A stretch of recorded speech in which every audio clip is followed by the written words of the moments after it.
Atos dos Apóstolos. Capítulo 33. Trabalhando sob dificuldades.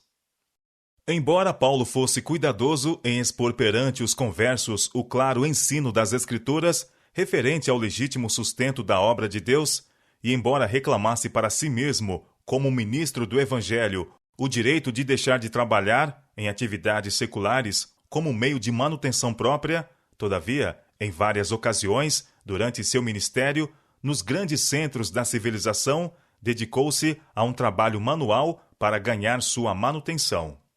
Entre os judeus, o trabalho físico não era considerado estranho ou degradante. Por intermédio de Moisés, os hebreus haviam sido ensinados a instruir seus filhos em hábitos industriosos. E era considerado um pecado permitir a um jovem crescer sem aprender o trabalho físico. Mesmo que uma criança devesse ser educada para o ofício divino, o conhecimento da vida prática era considerado essencial. A cada jovem, fossem seus pais ricos ou pobres, era ensinado algum ofício. Os pais que negligenciavam prover tal aprendizado a seus filhos eram olhados como se desviando da instrução do Senhor. De acordo com esse costume, Paulo cedo aprendeu o ofício de fabricar tendas. Antes de se tornar discípulo de Cristo, Paulo ocupava uma alta posição e não dependia de trabalho manual para se manter. Mais tarde, porém, quando havia usado todas as suas posses na promoção da causa de Cristo, ele recorreu algumas vezes ao ofício para ganhar a manutenção. Este era especialmente o caso quando trabalhava em lugares onde seus motivos pudessem ser mal entendidos. É em Tessalônica que, pela primeira vez, lemos de Paulo trabalhando com suas próprias mãos para manter-se enquanto pregava a palavra.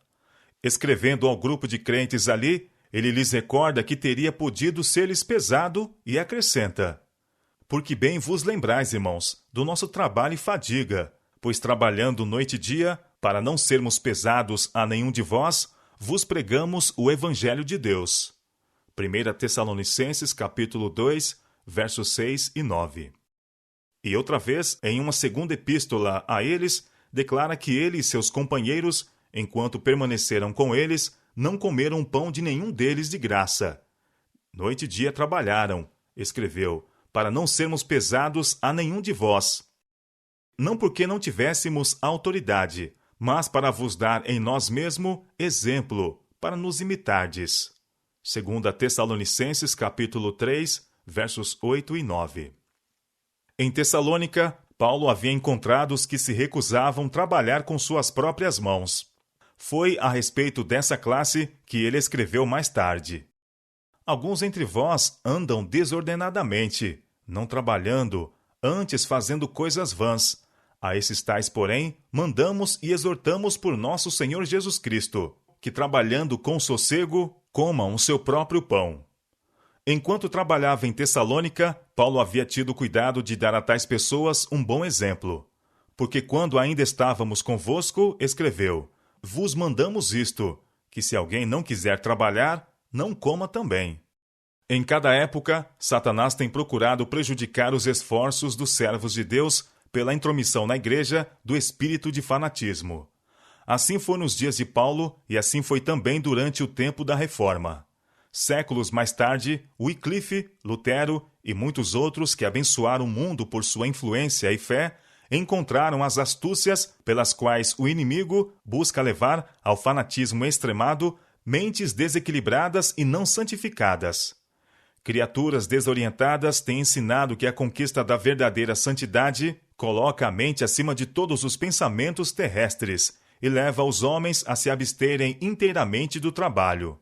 Outros, interpretando com extremismo determinados textos das Escrituras, têm ensinado que é pecado trabalhar, que os cristãos não devem se preocupar quanto aos seus interesses temporais e de sua família, mas dedicar a vida inteiramente às coisas espirituais.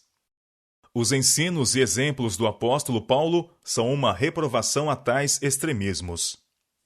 Paulo não dependeu inteiramente do trabalho de suas mãos para manter-se, enquanto esteve em Tessalônica. Referindo-se mais tarde à sua experiência nessa cidade, Ele escreveu aos crentes filipenses em reconhecimento dos donativos que deles havia recebido enquanto esteve ali, dizendo: porque também uma e outra vez me mandaste o necessário a Tessalônica. Filipenses capítulo 4, verso 16. Não obstante o fato de haver recebido este auxílio, foi cuidadoso em dar aos tessalonicenses um exemplo de diligência, para que ninguém pudesse, com razão, acusá-lo de cobiça, e também para os que mantinham pontos de vista fanáticos referentes ao trabalho manual, recebessem uma reprovação prática. Quando Paulo visitou Corinto pela primeira vez, encontrou-se entre um povo que desconfiava das intenções dos estrangeiros. Os gregos do litoral eram negociantes perspicazes, e por tão longo tempo se haviam dedicado à prática de negócios condenáveis, que chegavam a crer que o ganho era piedade, e que conseguir dinheiro, quer por meios lícitos ou ilícitos, era louvável. Paulo estava familiarizado com suas características e não lhes desejava dar ocasião de dizer que ele pregava o evangelho para enriquecer. Ele podia com justiça exigir manutenção da parte de seus ouvintes coríntios, mas a esse direito se dispunha a renunciar, com receio de que sua utilidade e sucesso como pastor fossem prejudicados pela suspeita injusta de estar ele pregando o evangelho a troco de dinheiro. Ele procurava remover qualquer oportunidade de mistificação, para que não ficasse comprometida a força da sua mensagem. Logo após sua chegada a Corinto, Paulo encontrou um certo judeu por nome Áquila, natural do Ponto, que havia pouco tinha vindo da Itália, e Priscila, sua mulher. Esses eram do mesmo ofício que ele. Banidos pelo decreto de Cláudio, que ordenara que todos os judeus deixassem Roma, Áquila e Priscila tinham vindo para Corinto, onde estabeleceram um negócio como fabricantes de tendas. Paulo fez uma pesquisa com respeito a eles, e ciente de que temiam a Deus e estavam procurando evitar as contaminadoras influências de que estavam cercados, ficou com eles e trabalhava, e todos os sábados disputava na sinagoga e convencia a judeus e gregos. Atos capítulo 18, versos 2 e 4. Mais tarde, Silas e Timóteo se reuniram a Paulo em Corinto. Esses irmãos levavam consigo recurso das igrejas da Macedônia para o sustento da obra. Em sua segunda carta aos crentes de Corinto, escrita depois de haver erguido ali uma forte igreja, Paulo recordou sua maneira de proceder entre eles. Pequei porventura, humilhando-me a mim mesmo, para que vós fosseis exaltados? Porque de graça vos anunciei o evangelho de Deus. Outras igrejas despojei eu para vos servir, recebendo delas salário. E quando estava presente convosco e tinha necessidade, a ninguém fui pesado. Porque os irmãos que vieram da Macedônia supriram a minha necessidade, e em tudo me guardei de vos ser pesado, e ainda me guardarei. Como a verdade de Cristo está em mim, essa glória não me será impedida nas regiões da Acaia. 2 Coríntios capítulo 11, versos 7 a 10. Paulo expôs por que havia assim procedido em Corinto, e que não desejava dar ocasião aos que buscam ocasião. 2 Coríntios capítulo 11, verso 12. Enquanto esteve trabalhando na fabricação de tendas, fielmente havia também proclamado o evangelho. Ele próprio declara a respeito de seu trabalho.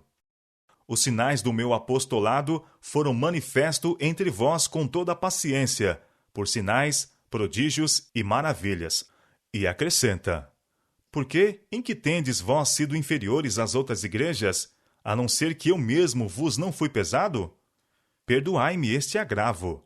Eis aqui estou pronto para pela terceira vez ir ter convosco, e não vos serei pesado, porque não busco o que é vosso, mas sim a vós. Eu de muita boa vontade gastarei, e me deixarei gastar pelas vossas almas. 2 Coríntios capítulo 12, versos 12 a 15. Durante o longo período de seu ministério em Éfeso, onde promoveu durante 3 anos uma intensa campanha evangelística através daquela região, Paulo retornou ao seu ofício.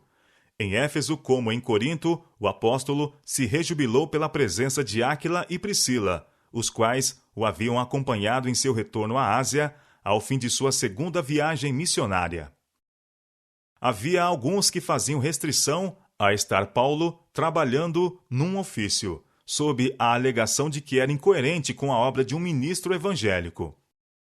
Por que deveria Paulo, o ministro da mais alta categoria, assim aliar uma atividade braçal com a pregação da palavra? Não é o obreiro digno do seu salário? Por que deveria ser gasto na fabricação de tendas o tempo que, segundo tudo indicava, podia ser empregado com melhor proveito? Mas Paulo não considerava perdido o tempo assim gasto. Enquanto trabalhava com Áquila, mantinha-se em contato com um grande mestre, não perdendo oportunidade de dar testemunho do Salvador e de auxiliar a tantos quantos necessitassem de auxílio. Sua mente estava sempre à procura de conhecimento espiritual. A seus coobreiros deu instrução sobre coisas espirituais e também exemplo de operosidade e inteireza.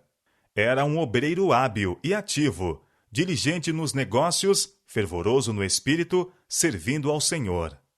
Enquanto trabalhava em seu ofício, o apóstolo tinha acesso a uma classe de pessoas que de outra maneira não teria podido alcançar. Mostrava aos que a ele estavam unidos que a habilidade nas artes comuns é um dom de Deus, o qual provê tanto o dom como a sabedoria para usá-lo retamente. Ensinava que mesmo nas atividades diárias, Deus deve ser honrado. Suas mãos calejadas em nada diminuíam a força de seus inflamados apelos como ministro cristão. Paulo trabalhava algumas vezes dia e noite, não apenas para seu próprio sustento, mas para que pudesse ajudar a seus companheiros de trabalho. Repartia seu ganho com Lucas e auxiliava Timóteo. Sofria até fome às vezes, para que pudesse aliviar as necessidades de outros. Sua vida era de abnegação. Ao fim de seu ministério, na ocasião de sua despedida dos anciãos de Éfeso e Mileto, ele pôde erguer perante ele as suas mãos gastas do trabalho e dizer: De ninguém cobicei a prata, nem ouro, nem o vestido. Vós mesmos sabeis que para o que me era necessário a mim e aos que estão comigo, estas mãos me serviram.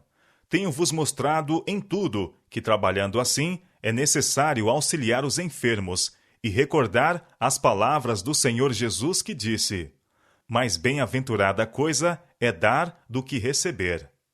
Atos capítulo 20, versos 33 e 35. Se há pastores que sentem estar sofrendo dificuldades e privações na causa de Cristo, visitem em imaginação a tenda de trabalho de Paulo. Tenham em mente que enquanto esse escolhido homem de Deus está modelando a lona, está trabalhando pelo pão a que tem justo direito por seus trabalhos como apóstolo. O trabalho é uma bênção, não maldição. Um espírito de indolência destrói a piedade e ofende o Espírito de Deus. Um lago estagnado é repulsivo, mas uma fonte pura e corrente espalha saúde e alegria sobre a terra. Paulo sabia que os que negligenciam o trabalho físico logo se tornam debilitados. Ele queria ensinar os pastores jovens que, pelo trabalho manual, pelo exercício dos músculos e nervos, tornar-se-iam fortes para suportar os trabalhos e privações que os esperavam no campo evangélico. Sentia que seus próprios ensinos se ressentiriam de força e vitalidade, se ele não mantivesse todas as partes do organismo devidamente exercitadas. O indolente se priva da valiosa experiência obtida pelo fiel cumprimento dos deveres comuns da vida. Não são poucos, mas milhares os seres humanos que vivem apenas para consumir os benefícios que Deus, em sua misericórdia, derrama sobre eles. Esquecem de dar ao Senhor ofertas de gratidão pelas riquezas que Ele lhes confiou. Esquecem que, por negociar sabiamente com os talentos a eles emprestados, devem ser produtores tanto quanto consumidores. Se compreendessem a obra que o Senhor quer que eles façam como sua mão ajudadora, não fugiriam à responsabilidade. A utilidade de jovens que se sentem chamados por Deus para pregar depende muito da maneira pela qual entram no trabalho. Os que são escolhidos por Deus para a obra do ministério darão prova de sua alta vocação e, por todos os meios possíveis, procurarão desenvolver-se em obreiros capazes. Esforçar-se-ão por alcançar uma experiência que os capacite a planejar, organizar e executar. Apreciando a santidade de seu chamado, desejarão, por autodisciplina, tornar-se mais e mais semelhantes a seu Mestre, revelando sua bondade, amor e verdade. Nem todos os que sentem ter sido chamados a pregar devem ser encorajados a depender imediatamente, com suas famílias, da igreja para contínuo sustento. Há o perigo de que alguns, de limitada experiência, sejam inutilizados pela lisonja e por encorajamento desavisado a esperar pela manutenção independentemente de qualquer sério esforço de sua parte. Os meios dedicados à extensão da obra de Deus não devem ser consumidos por homens que desejem pregar apenas para receber sustento, e assim satisfazer a ambição egoísta de uma vida fácil. Jovens que desejarem exercer seus dons na obra do ministério encontrarão ótima lição no exemplo de Paulo, em Tessalônica, Corinto, Éfeso e outros lugares. Embora fosse eloquente pregador, e por Deus escolhido para uma obra especial, ele jamais se colocou acima do trabalho, nem se cansou de se sacrificar pela causa que amava. Até esta presente hora, escreveu aos Coríntios, sofremos fome e sede, e estamos nus, e recebemos bofetadas, e não temos pousada certa, e nos afadigamos, trabalhando com nossas próprias mãos. Somos injuriados, e bendizemos. Somos perseguidos e sofremos. 1 Coríntios capítulo 4, versos 11 e 12. Sendo um dos maiores mestres humanos, Paulo alegremente executou os mais humildes, bem como os mais altos deveres. Quando em seu serviço pelo mestre as circunstâncias o requeriam, ele voluntariamente trabalhava em seu ofício. Contudo, estava sempre pronto a pôr de lado sua obra secular para enfrentar a oposição dos inimigos do Evangelho ou aproveitar uma especial oportunidade de salvar pessoas para Jesus. Sua operosidade e zelo eram uma reprovação à indolência e ao desejo de acomodação. Paulo deu um exemplo contra o sentimento que então ganhava influência na igreja, de que o evangelho só poderia ser pregado com êxito por aqueles que estivessem inteiramente libertos da necessidade de trabalho físico. Ele ilustrou de maneira prática o que podia ser feito por consagrados leigos em muitos lugares onde o povo não estava familiarizado com as verdades do Evangelho. Sua atitude inspirou em muitos humildes trabalhadores o desejo de fazer o que lhes fosse possível para o avanço da causa de Deus, enquanto ao mesmo tempo se mantinham com o trabalho diário. Áquila e Priscila não foram chamados a dar todo o seu tempo ao ministério evangélico. Todavia, esses humildes obreiros foram usados por Deus para mostrar a Apolo mais perfeitamente o caminho da verdade. O Senhor emprega vários instrumentos para a realização de seu propósito, e enquanto alguns com talentos especiais são escolhidos para devotar todas as suas energias à tarefa de ensinar e pregar o Evangelho, muitos outros, sobre quem mãos humanas nunca foram postas em ordenação, são chamados a desempenhar importante parte na salvação. Há um vasto campo aberto diante do obreiro de manutenção própria.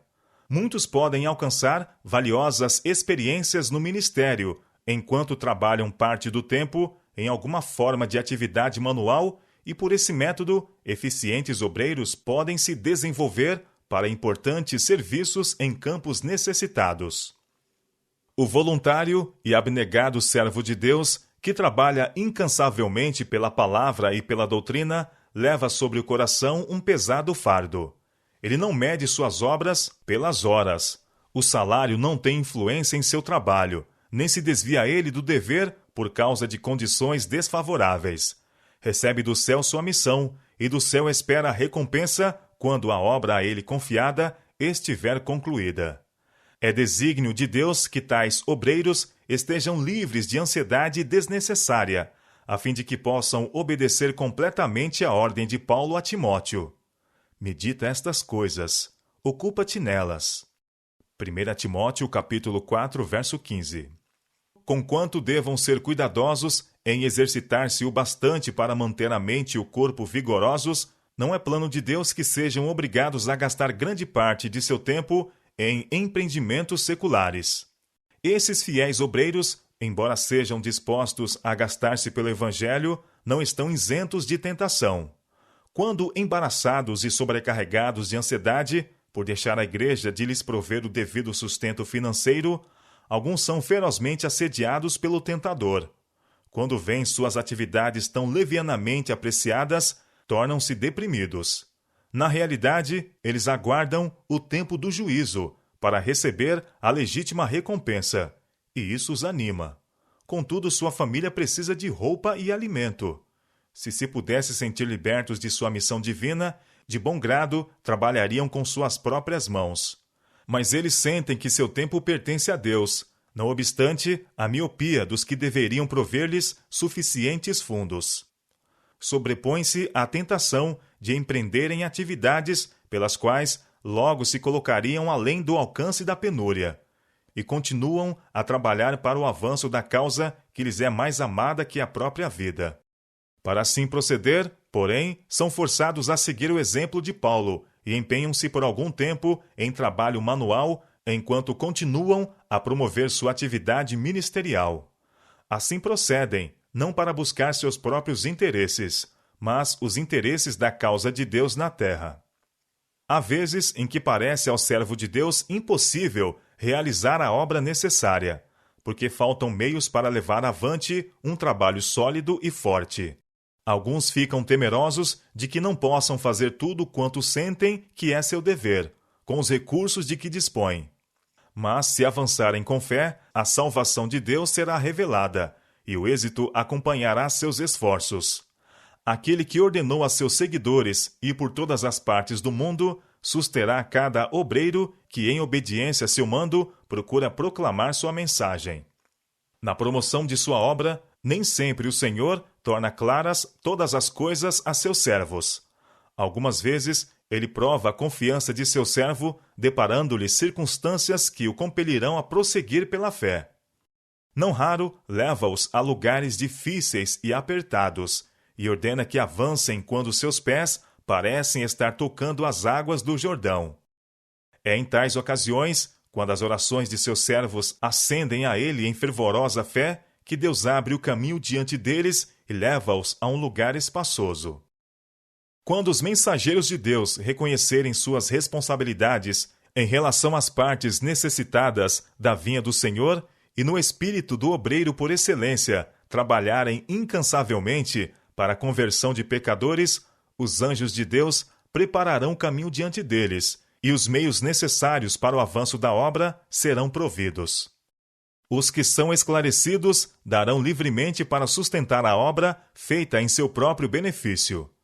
Atenderão liberalmente a cada pedido de auxílio, e o Espírito de Deus lhes moverá o coração para sustentar a causa do Senhor, não somente nos campos nacionais, mas também nas regiões distantes. Assim, os obreiros de outros lugares serão fortalecidos e a obra do Senhor avançará na maneira por ele designada.